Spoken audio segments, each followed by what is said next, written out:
Good afternoon and welcome. I'm Peter and I run emotional trauma support for uh, narcissistic abuse survivors. This video will be on resiliency and about why you cannot stay long term in, in what I classify as the victim mentality.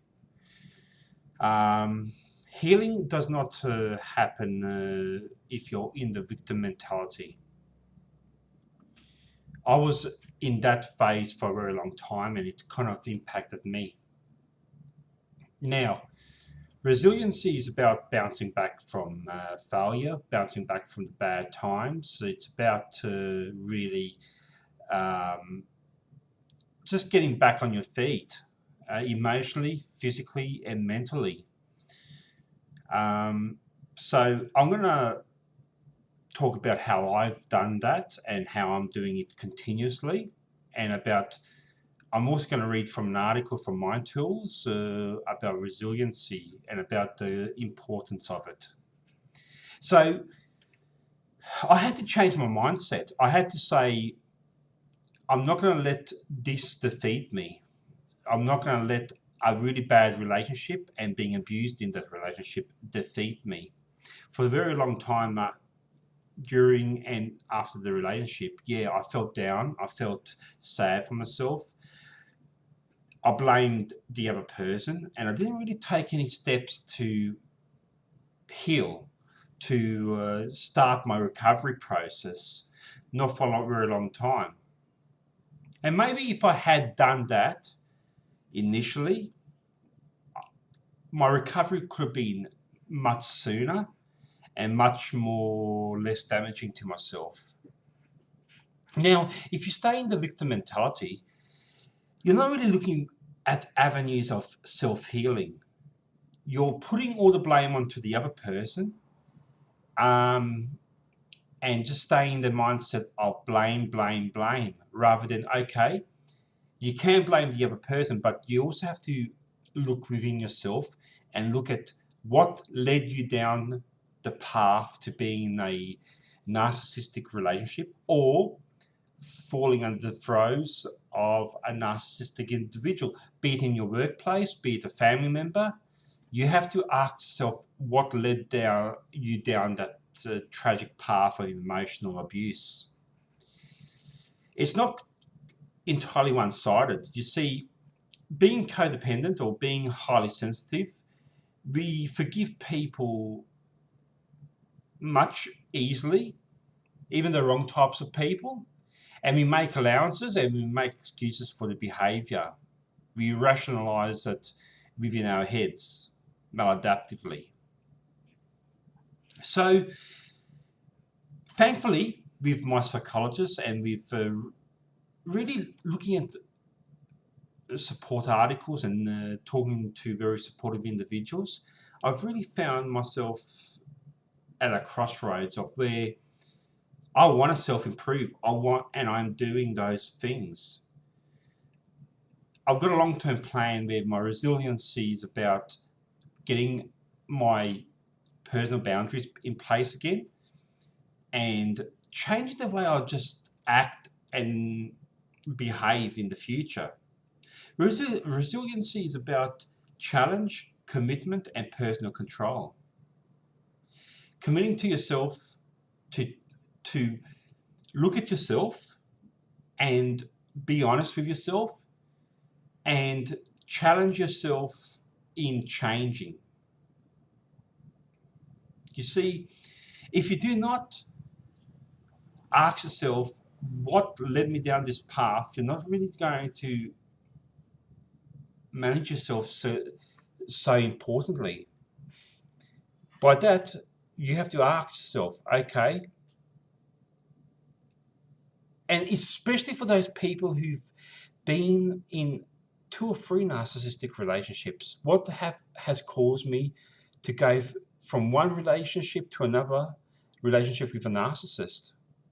Now, see, with my own past, my father was a very abusive narcissist, and basically I was pretty submissive in my relationship with my ex-partner. I didn't really take the, I didn't like conflict. I just let a lot of my personal boundaries get just totally driven over. So what are the three important things that I did for myself? I learned about my personality type. I am an INFP, and I will talk about my personality type later on. I also looked at my history of my past. I looked at my family structure and how that has caused issues for me. I looked at my emotional volatility. And thirdly, I seek help through a psychological service, which I'm so grateful for. And I also started up the Emotional Trauma Support Hub, not just on Facebook, but also on Meetup. And that's been helpful. I'm in a different mindset now, and I actually now understand what resiliency is. So let me read from this article, The Importance of Resilience. Resilience is our ability to adapt and bounce back when things don't go as planned. Resilient people don't wallow or dwell on failures. They acknowledge the situation, learn from their mistakes, and then move forward.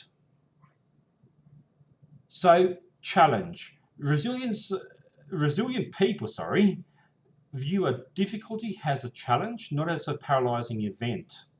They look at their failures and mistakes as lessons to be learned from and as opportunities for growth. They don't view them as negative reflections on their abilities or self-worth.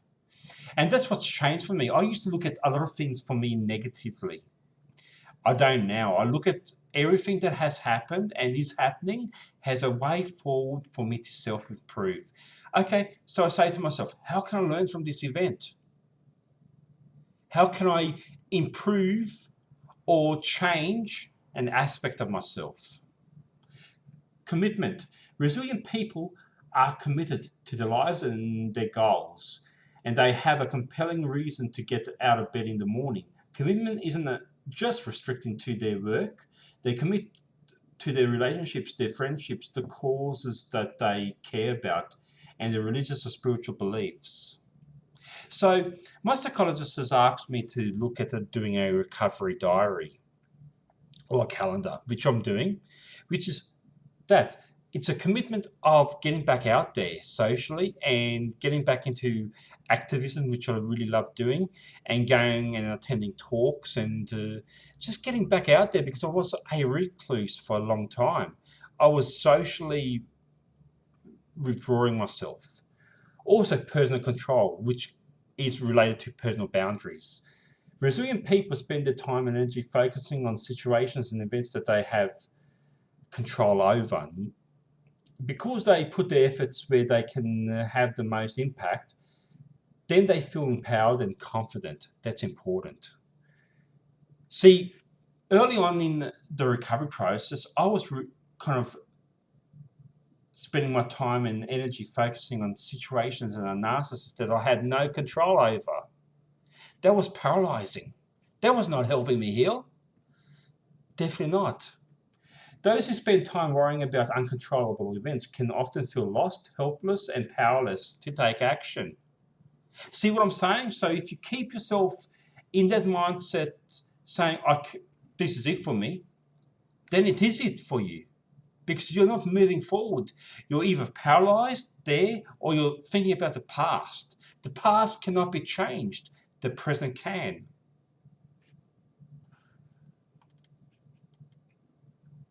So permanence. People who are optimistic and therefore have more resilience see the effects of bad events as temporary rather than permanent.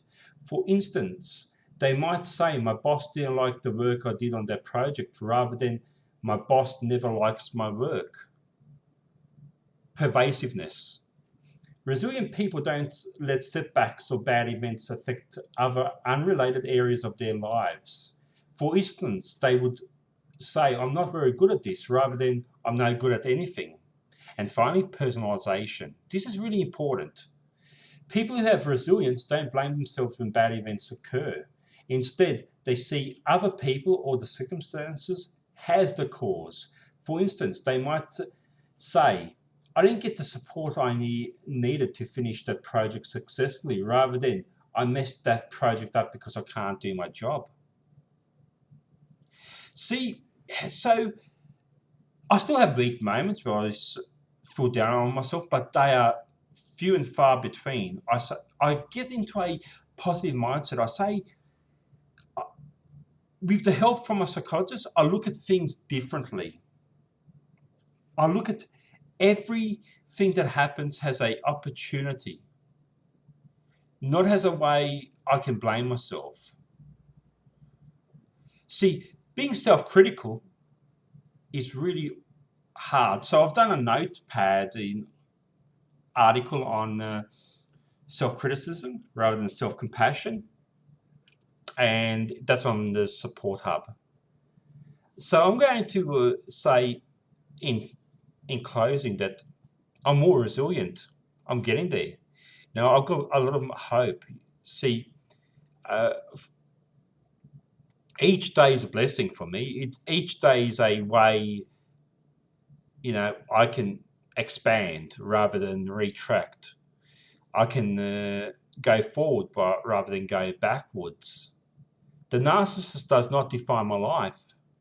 Nobody defines my life but me. I'm no longer trying to be self-critical, but rather be self-compassionate, because you have to be kind to yourself. You have to say, I am worthy. Or the narcissist or any bad element in your life has won. Be positive rather than negative. I will link through an article on resiliency and emotional trauma in the support blog later today.